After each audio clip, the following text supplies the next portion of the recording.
네, 요즘 날씨가 이제 오늘 들어서 이제 부쩍 추워진 것 같습니다. 정말 이젠 겨울답다라는 생각이 드는데요. 겨울은 겨울다워야 제맛입니다. 그와 마찬가지로 그리스도인도 그리스도인다워야 제맛인 겁니다. 그래서 오늘은 하나님 앞에서 나의 삶은이라는 제목으로 오늘 본문의 말씀을 살펴볼 텐데, 나는 하나님 앞에서 그리스도인으로서 어떤 모습으로 살아가고 있는지를 한번 잘 점검해 보실 수 있기를 바랍니다. 한 환자가 수술대에 누웠습니다. 마취가 진행이 되고 의사가 이제 수술을 집도하기 시작합니다. 그 수술을 당하는, 이제 해야 하는 환자의 입장에서는 얼마나 두렵고, 또 수술을 하고 나서는 얼마나 그 고통을 감내해야 되고 이겨내야 되는 인내 시간이 필요하겠습니까? 자, 수술은 힘든 것입니다. 근데 이제 수술을 하기 시작합니다. 수술해야 하는 부위를 칼로 의사가 째고 환부를 도려냅니다.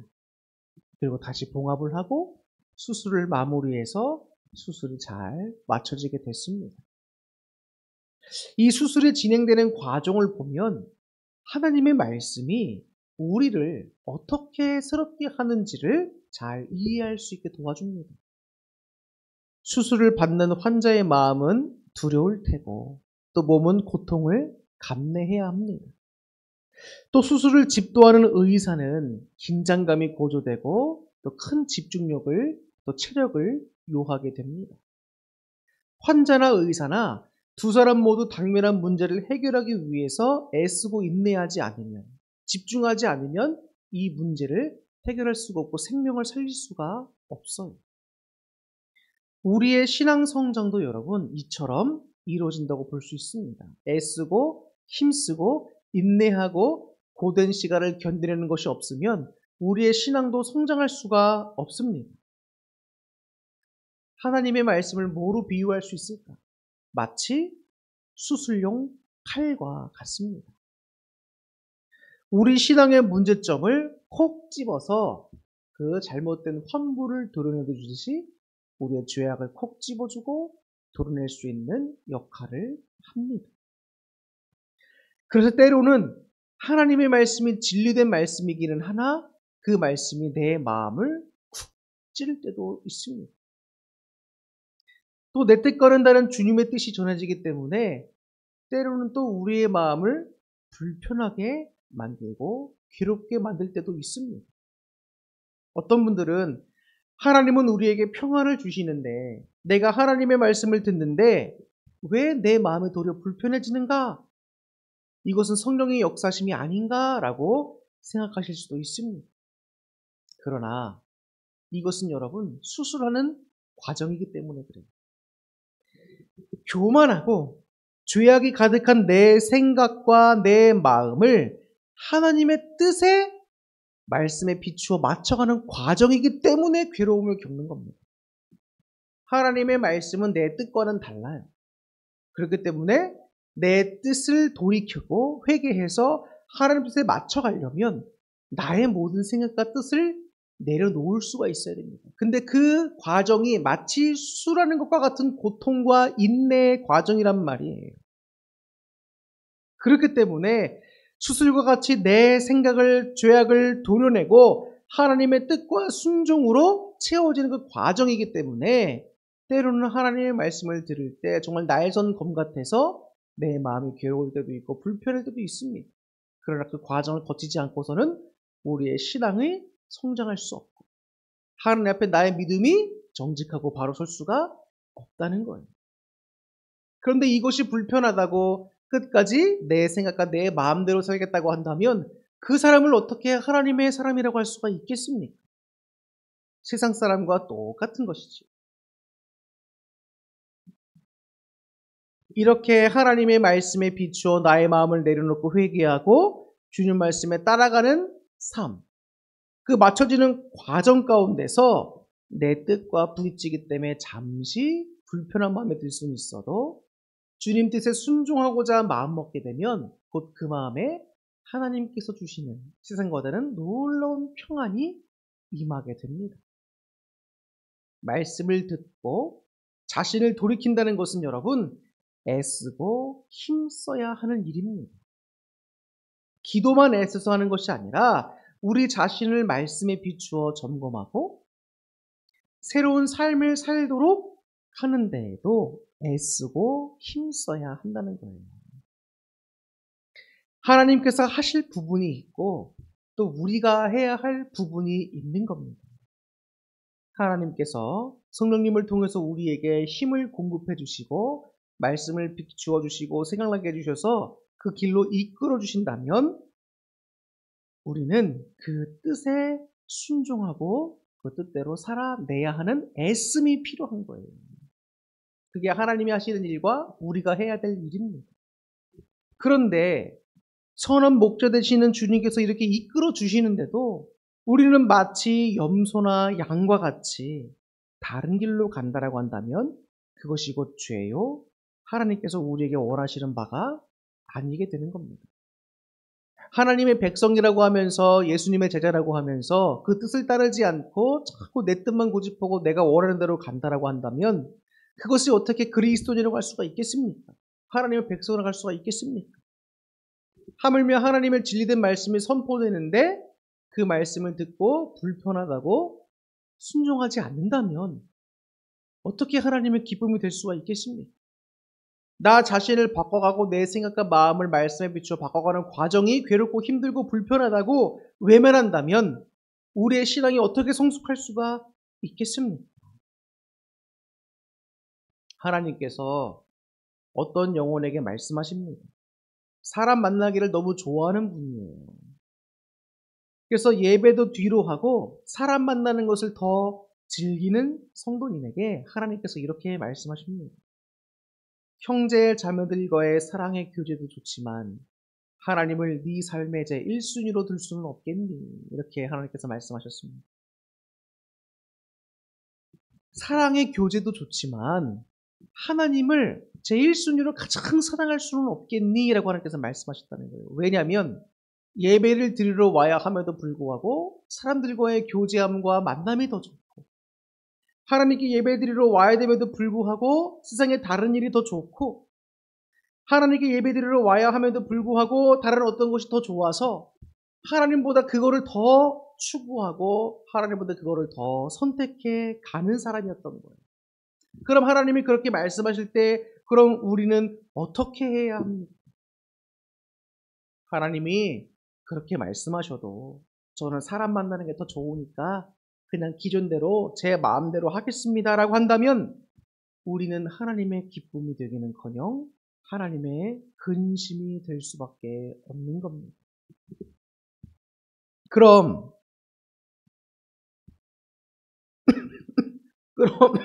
우리는 어떻게 해야 하겠습니까? 바로 주님의 뜻에 순종해서 예배를 철저히 드리고 하나님과의 관계를 1순위로 다지고 난 다음에 하나님께 해야 할 것과 하나님과 드리고 하나님과 해야 할 모든 것을 다 한 다음에 남는 시간에 형제 자매들과의 사랑의 교제를 해야 되겠지요. 우리 삶의 우선순위는 여러분 우리 주님이 1순위가 되어야 합니다. 근데 우리는요 여러분 이런 것들을 잘 깨닫지 못하고 살아갈 때가 많아요. 하나님이 우리의 상황을 이해해 주시겠지. 물론 이해는 해 주십니다. 그런데 하나님께서도 서운해 하십니다. 신명기 6장 5절 우리가 지난번에 말씀도 살펴봤지만 너는 마음을 다하고 뜻을 다하고 힘을 다하여 내 하나님 여호와를 사랑하라라고 하신 말씀을 여러분 꼭 기억하시기 바랍니다. 이 사랑이라고 하는 것이 참 재밌습니다. 만약에 내 남편과 아내가 있는데 내 남편이 나보다 다른 이웃집 여자를 더 챙겨준다고 생각해 보세요. 그럼 마음이 어떨까요? 속상하죠. 하나님은 우리의 신랑이시고 우리는 그분의 신부일진데 우리가 하나님보다 다른 것을 더 사랑하고 다른 것을 더 원하고 있다면 하나님이 얼마나 속상하고 서운하시겠습니까?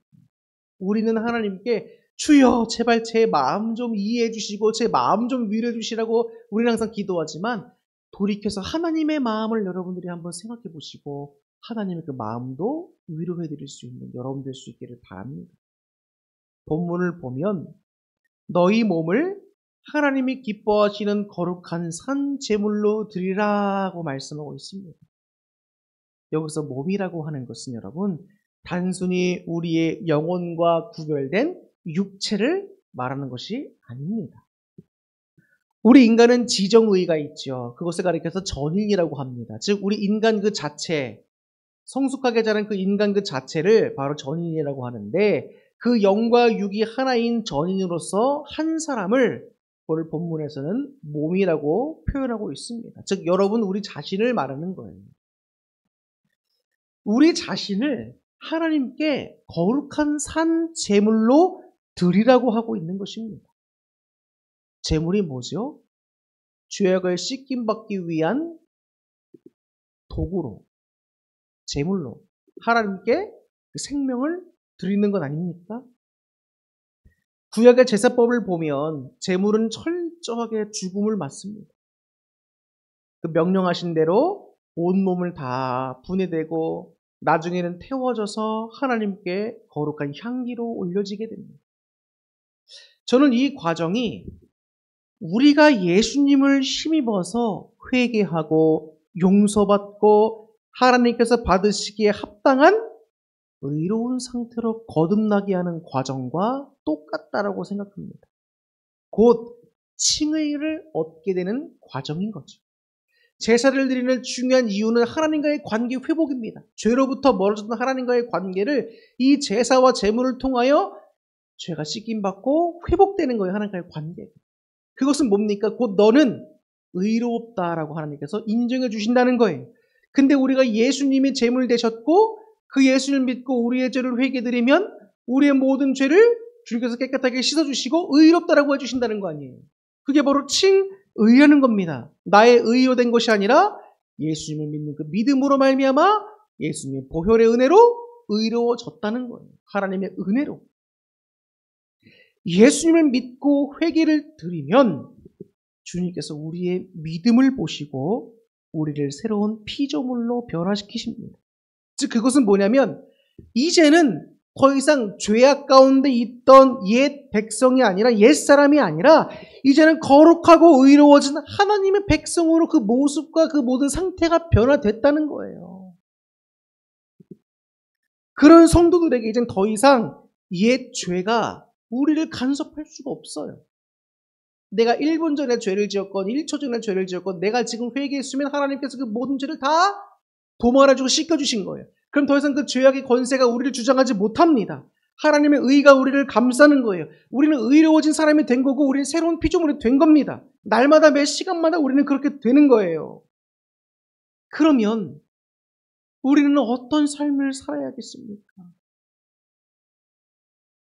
똑같이 하나님의 말씀이 내 마음속에 들어와 쿡쿡 찌르고 우리를 변화시키려고 하는데도 불편하다, 싫다, 바꾸기 싫다, 내 뜻이 더 좋다, 나는 하나님보다 다른 것이 더 좋다 하면서 아직까지도 우리의 멋대로 우리의 마음대로 내 생각대로만 살려고 하신다면 예수 그리스도 그 십자가에 달리신 생명의 그 피 흘리심의 그 은혜가 헛되게 되는 거예요. 헛되게 되는 거. 우리는 회개를 했으면 우리가 하나님의 백성이 됐으면 우리는 회개에 합당한 삶 주님께서 베푸신 은혜에 응답하는 삶을 사는 백성의 모습으로 바뀌어야 되는 거예요. 어제와 다른 오늘을 맞이해야 되고 또 내일은 오늘과 다른 더 성숙한 모습으로 우리의 신앙이 만나야 되는 겁니다. 입술로만 고백하는 신앙은 여러분 죽은 신앙입니다. 나는 예수님을 믿는다. 하나님의 백성이다. 입술로는 얼마든지 고백할 수 있습니다. 근데 하나님의 백성이다라고 고백하고 있으면서 삶은 그러지 못해요. 그러면 그 믿음은 죽은 믿음입니다. 그 믿음 갖고 천국 가지 못합니다. 그럼 목사님이 행위 구원을 주장하시는 겁니까? 아닙니다.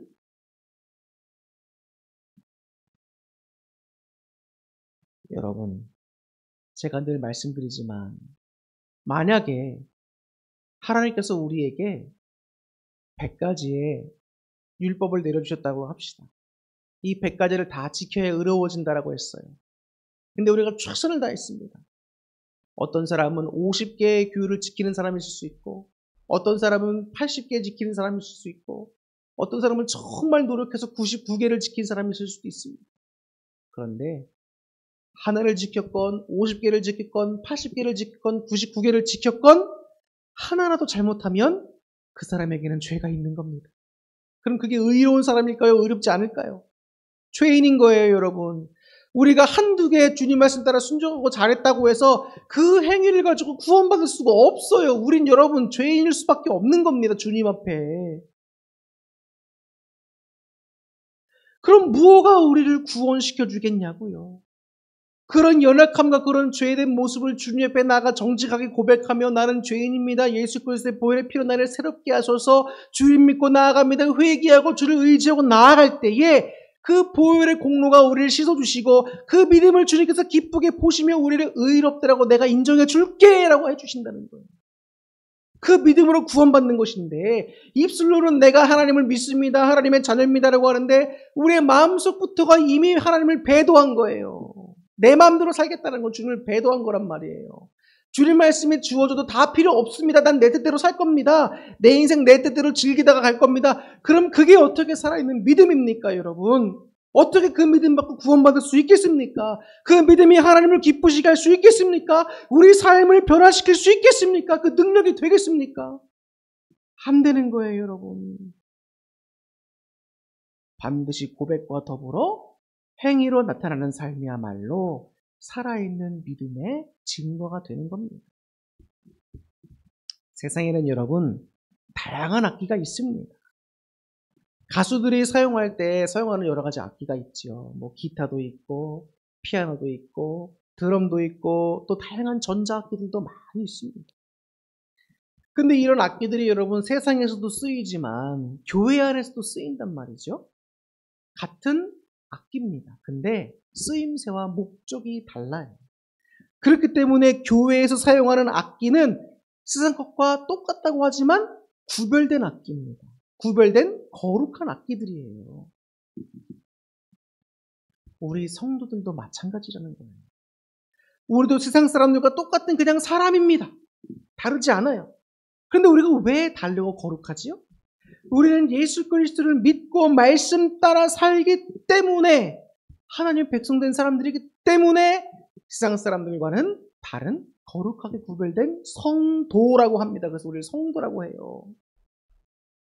그런 우리의 입에서는 어떤 말들이 나옵니까? 우리의 입에서 욕이 나오고 불평 불만이 나오고 시기 질투의 말들이 나오고 수근수근 뒷담화하는 말이 나오면 되겠습니까? 나무 헐뜯는 말이 나오면 되겠고 부정적인 말이 나오면 되겠습니까?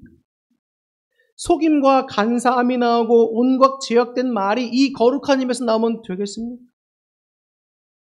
우리의 눈은 무엇을 보고 있습니까? 우리의 귀는 무엇을 들어야겠으며 우리의 손과 발은 무엇을 하고 어디로 향해야겠습니까? 우리는 주님께 집중해야 합니다. 삶의 모든 목적이 그리고 내 말과 행위의 모든 목적이 그리고 내 신앙의 모든 목적이 모두 우리 하나님이 되어야 해요. 우리 하나님의 영광을 위해 해야 합니다.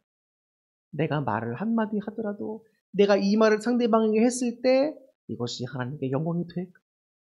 내가 이 행동 하나를 하더라도 이 행동함을 통해서 혹시 하나님의 영광을 가리우지는 않을까? 내가 지금 눈으로 보고 있는 이것이 비거룩한 것, 죄악된 것을 봄으로 인해서 하나님의 아픔이 되지는 않을까? 내가 듣는 것이 정말 이 말씀과 찬양과 하나님을 높이는 내용들과 우리 형제들을 사랑하는 그런 내용들을 들어야 되는데 미워하고 누구를 폄하하고 비판하고 부정적인 얘기를 자꾸 듣는데 내 귀가 쏠리고 있는 것은 아닌가? 내 손과 발이 지금 무엇을 향하고 있고 어디를 향하고 있는가? 우리는 항상 주님께 초점을 맞추어서 생각하고 행동해야 된다는 거예요. 우리 그리스도인들은 그래야 돼요, 여러분. 사소한 것 하나도 내가 하는 이것을 통해서 하나님께서 영광 받으실지를 한번 생각해보고 행동해야 해요. 왜 그럴까요? 왜 사소한 것부터 우리가 바꿔야 할까요? 여러분, 큰 목표를 잡고 가면 지치고 넘어지기 쉽습니다. 큰 목표를 이루기는 어려워요. 그리고 오랜 시간이 걸립니다. 근데 여러분, 사람은요, 여러분, 오랜 시간 동안 인내하기가 어렵습니다. 그렇기 때문에 큰 목표를 달성하는 거는 가장 중요한 목표를 세워놓지만 그 목표를 달성하기까지 조그마한 삶의 목표들을 계속해서 정하는 거예요. 단기간에 이룰 수 있는 목표들을 계속해서 정해서 그것을 이루고 따라가다 보면 소소한 기쁨들도 느껴지고 내 삶의 모습과 습관이 바꿔지면서 결국 그 큰 목표까지 도달할 수 있게 되는 겁니다. 그러면 우리 신앙도 마찬가지예요. 우리 신앙에서도 한꺼번에 큰 목표를 잡아서 내가 한꺼번에 바꿔버리겠다 노력하면 여러분 반드시 실패하고 낙심하고 좌절하게 되어 있습니다. 큰 것부터 바꾸려고 하지 마시고 내 삶의 말이든지 행동이라든지 또 습관이라든지 작은 것, 사소한 것 하나부터 여러분 주님 말씀대로 바꿔가려고 행해 보십시오, 여러분. 그럴 때야 비로소 신앙의 성장이 일어나기 시작하는 거예요, 여러분. 그것이 한두 개가 모여지고 바꿔지고 그러다 보면 우리 신앙과 삶이 전체가 변화되게 됩니다. 한 번에 우리의 습관들과 삶의 모습을 바꿀 수가 없어요. 절대 그렇게 할 수 없습니다. 하나씩 하나씩 목표를 짧게 정해서 사소한 것 하나라도 말씀에 비추어 바꿔나가 보세요. 내가 욕하지 않겠다. 내 입을 통해서 부정적인 얘기하지 않겠다. 내 마음의 불평, 불만과 근심, 걱정들 십자가에 못 박고 그럴 때 내가 기도하겠다. 찬양하겠다. 바꿔보세요. 고린도전서 3장 16절과 또 6장 19절에 보면 우리 몸은 하나님의 성전이다라고 나와 있습니다. 자, 3장 16절을 다 같이 한번 읽어보겠습니다. 화면에 나오니까 같이 읽어보시겠습니다. 너희는 너희가 하나님의 성전인 것과 하나님의 성령이 너희 안에 계시는 것을 알지 못하느냐. 자, 지금 뭐라고 하고 있죠? 너희가 뭐다? 하나님의 성전이다. 자, 19절 보겠습니다. 6장 19절. 자, 시작.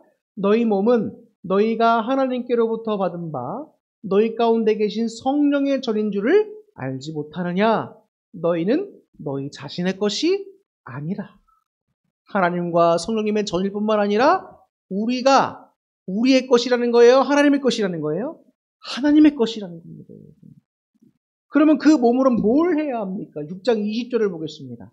자, 다 같이 읽어볼게요. 시작. 값으로 산 것이 되었으니 그런즉 너희 몸으로 하나님께 뭘 돌리라? 영광을 돌리는데 우리 몸을 써야 된다는 거예요, 여러분. 우리 몸은 여러분 결코 우리 게 아닙니다. 하나님의 것이고 하나님이 거하시는 성전이며 하나님께 올려드려야 할 거룩한 제물이 되기도 합니다. 신앙에서 여러분 문제가 발생할 수 있는 여지가 어디서 나오냐면 우리 몸이 내 거라고 여기기 때문에 자꾸 문제가 발생하는 거예요. 내 거니까 내 뜻대로 하려고 한단 말이에요. 이것은 여러분 세상 사람들이 하는 생각입니다. 구별된 우리는 성경 말씀을 따라서 내 것은 내 게 아니라 하나님의 것이다라는 거예요. 그렇기 때문에 물질도 역시 누구 겁니까? 하나님의 거예요. 하나님 우리에게 허락해 주신 겁니다. 그렇기 때문에 주님의 뜻대로 사용해야 될 의무와 책임이 우리 가운데 있는 거예요. 헌금을 왜 해야 합니까? 다 내 건데. 이 인식부터가 잘못했다는 거예요.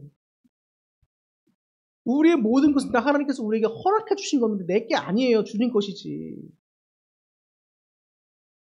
구별된 우리는 다시 한번 말씀드리지만 성경 말씀을 따라서 이 모든 것이 다 하나님의 것임을 잘 인지해야 해요. 하나님의 것으로 하나님의 뜻에 따라 순종하여 거룩하게 주님의 영광을 위하여 사는 삶이 여러분 얼마나 멋진 삶이겠습니까? 그거야말로 우리가 추구해야 될 진정한 선의요 목표 아니겠습니까? 이건 또 얼마나 성숙한 신앙이고 멋진 신앙입니까? 이것이 바로 우리 감리교가 말하고 개신교가 말하는 우리가 이뤄야 하는 성화라고 하는 것입니다. 성화. 우리가 주님 뜻대로 살려고 몸부림치는 것을 가리켜서 어떤 분들은 행위대로 의롭다고 생각할 수 있지만 절대 아니다라고 아까 말씀을 드렸죠. 우리는 행위로 의로워질 수 없습니다. 오직 주님을 믿고 따르는 그 믿음, 그 살아있는 믿음으로 구원받게 되는데 그 살아있는 믿음에는 반드시 우리의 책임적인 행동이 따라오게 된다는 거예요. 그래서 행동이 살아있는 그 믿음이 살아있는 믿음이지 우리의 행위만 갖고는 구원받을 수 없다. 자, 설교를 마치려고 합니다. 우리는 주님 앞에서 어떤 모습으로 살아가고 있습니까? 우리가 드리는 예배는 어떻습니까? 우리의 삶은 또 우리의 신앙은 하나님 앞에 어떤 모습으로 있습니까? 아직도 내 생각과 내 고집대로 내가 편한 대로 내가 원하는 대로 살고 있지는 않습니까? 하나님께서 오늘도 저와 여러분에게 이렇게 물으십니다. 내가 너에게 1순위가 되어줄 수는 없겠니? 기도하겠습니다.